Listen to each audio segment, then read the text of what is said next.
I know it sounds illegal, but it's not.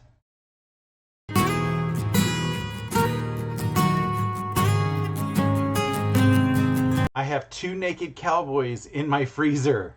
Hi, and welcome to Quilt Meets World, where we have adventures in piecing and joy. I'm Russ. Come on into my sewing room. Work this week has been a little insane, and worse was I had to be in the office on Monday, Tuesday, and Wednesday because of an appointment that I had on Thursday morning. Tuesday and Wednesday were bad because there was a graduation sets going on across the street causing traffic issues on my way home when I try to leave and everybody else is trying to leave and they're doing all kinds of craziness and stopping in the middle of the road just to get people in their car with a whole bunch of balloons. Yeah, I'm not a little annoyed. Last year they gave us warnings that graduations were happening, but I didn't see any of them this year.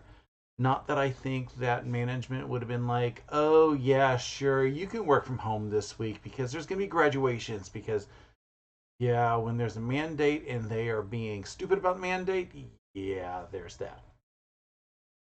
Thursday, as I said, I had to get up super early for an MRI. I mean, it was at like 5 o'clock that I was up. Don't worry though, I'm not dying, and according to the results, I'm still alive. It's just a standard test that I need every handful of years for an ongoing condition. It's going to be fine. I'll be getting the full results in a couple of weeks, and I'm sure, like I said, everything is fine. It's been fine for the past 15 years, so don't worry about it. But yeah, I had to go sit in the MRI machine. I thought I was going to get a nap, but they're like, you got to hold your breath every now and then. I'm like, darn it, I actually have to pay attention when you're telling me stuff. So it was a little annoying. Because I was up at the butt crack of dawn, I was exhausted all day. Like, it was bad enough that I had Monday, Tuesday, Wednesday in the office, which exhausted me. Add that into, had to get up early, that made it even worse. And now I'm just wanting neon just thinking about it. Thursday afternoon, I got the pies that I had ordered from a local pizza place that is closing down. I'm very sad, and I say is closing down. Their last day open was yesterday. It's, sad to see them go. They were around for like 10 years. Loved everything that I had eaten there.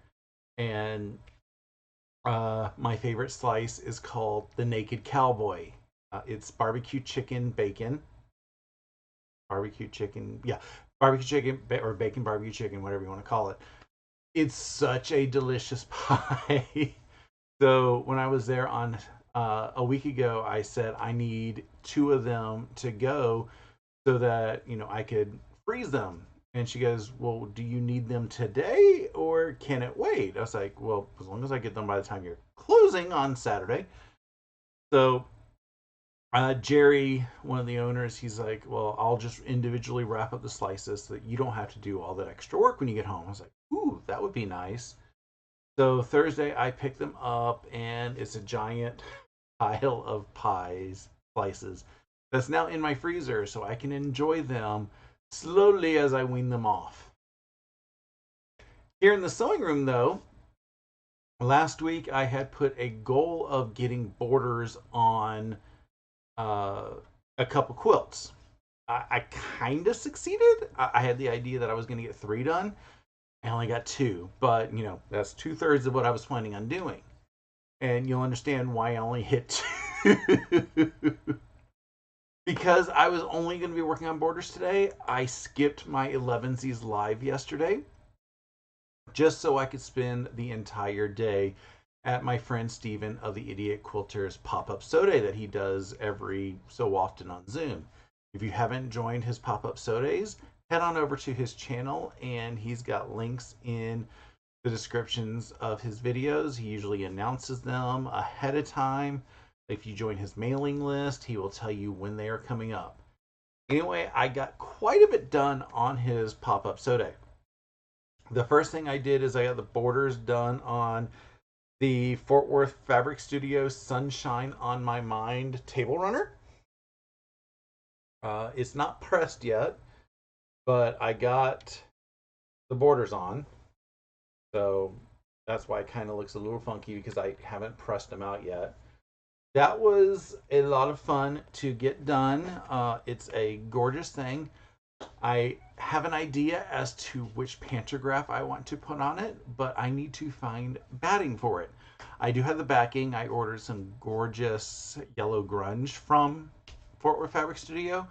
So yeah, it's just finding some batting. Hope I have a bit of scrap, but finding scrap that's like 70 by 24, 20, something like that, is harder because I don't know if I have it. We'll see what I have when I go hunting for batting in a little bit. I also got the borders done on my shoreline quilt, which I can't show the whole thing, but I can show a corner of. So I got them done, and obviously, that's the wrong side. This is the side that I can show that is, quote unquote top. So, because, your top border is supposed to go across like that. I managed to get it all done. I had a bit of a snafu because when I went to put the top and bottom border on, I was like, why is everything like too big for the border? Nothing lined up. I was like, this isn't right. I spent about an hour looking at my spreadsheet trying to figure out what I'm doing wrong because everything was lining up for what my spreadsheet had, which all of my border calculations had done previously. Found out that my spreadsheet was intending for there to be an additional border. I don't know what to say. Basically, I have designed a spreadsheet to have 3 borders in there, and I only had it set, or I was only trying to do 1 border. So it was calculating half an inch bigger than I needed. So at some point, I need to go in and correct my spreadsheet so that it doesn't calculate anything wrong.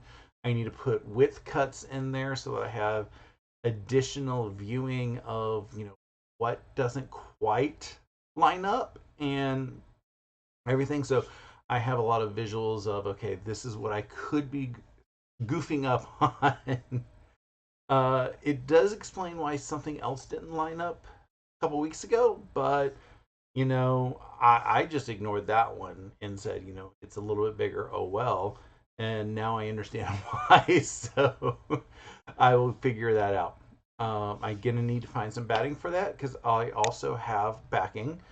So yeah, I've got many quilts I need to get on the long arm. So we will see when I can have time to get those on. Finally, I did get the sleeve made. It's right here for the what is that thing called? My quilt for the East Cobb show. And I ended up seeing a video, and the way that the sleeve is made, it comes up with that little natural pucker, which is required to make sure that the bar can go in there and the front of your quilt does not get a little awry. I need to get time to get this sewn onto the back of my quilt. And since drop off is next week, I need to get that stitched on like today.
kind of bad, but I saved a bit of money too. One of the shops in my area sent out an email about a month ago talking about a new block of the month they're going to be doing. I saw it and I was like, it looks fun, it looks gorgeous. I want to know more. I did some research and found out that it would also be available in kit form for some shops. And I was like, ooh, if I get a kit form and I don't have to worry about, the monthly either going all the way up to coming or having to pay the shipping charges every month. I was like, I can deal with a kit form. Asked around folks that I knew had, shops that I like to shop with and stuff, and nobody can seem to find anything about it except for the one shop. Like I said, it's like 45 to an hour away. I started to forget about it. On Wednesday, they sent out an email saying, hey, look, the block of the month has started. And I'm like, ooh, yeah. And I was kind of staring at it, pulled up their website, and found out that they had a kit available. They actually had two. So I kind of pulled the trigger and purchased it. I also purchased the backing, and thanks to it being, well, reasonably priced, and I had a little bit of coupon, I managed to get the kit and the backing for less than what another shop that I found on the internet was selling the kit for. So I have it right here, and let's open it up and see if I did good with my purchase. Oops. Didn't get the tape all the way cut. There we go. So I'm opening. Came with a piece of cardboard to help package it. And lots of fuzzies. This is the backing that I picked. It is gorgeous. The fabric line is Brumbleberry, I believe it's called. I will have links to not only the fabric line, but my local shop that has this. They sold out, and then they got one more kit. And oh, good golly, this is a heavy kit. The kit is called Bumbleberry Pie. It is gorgeous. And back here are the fabrics. They are a lot of fun. That's a I was gonna say that's a lot of white in there, but that's a lot of white in the quilt kit too, so it makes a lot of sense. Let me open up the book if I can get it real quick. I want to see if the book is more block of the month style or if it is nope, it's block of the month style because it's pages upon pages of stuff. So I am going to have to find a binder to put the stuff in to make sure I don't lose the pattern. But looking at it, month 1 and month 2 are very easy blocks. And it looks like we're... So the blocks look like they're very easy. 5... I'm trying to see how many months this is. Month 6. There's 7, where it gets to be a little bit more intense. Month 8 is a little bit easier. Again, I wish I could show you these, but this is the full pattern. I'm up to month 10. There's month 11 of the flying geese of the borders. And month 12 is putting it all together. So this is a 12-month block of the month program. And it comes with a reference guide that tells you how to put it's the basics on how to make each of the units. So it's got a basics on flying geese, the what is that thing called? A V block,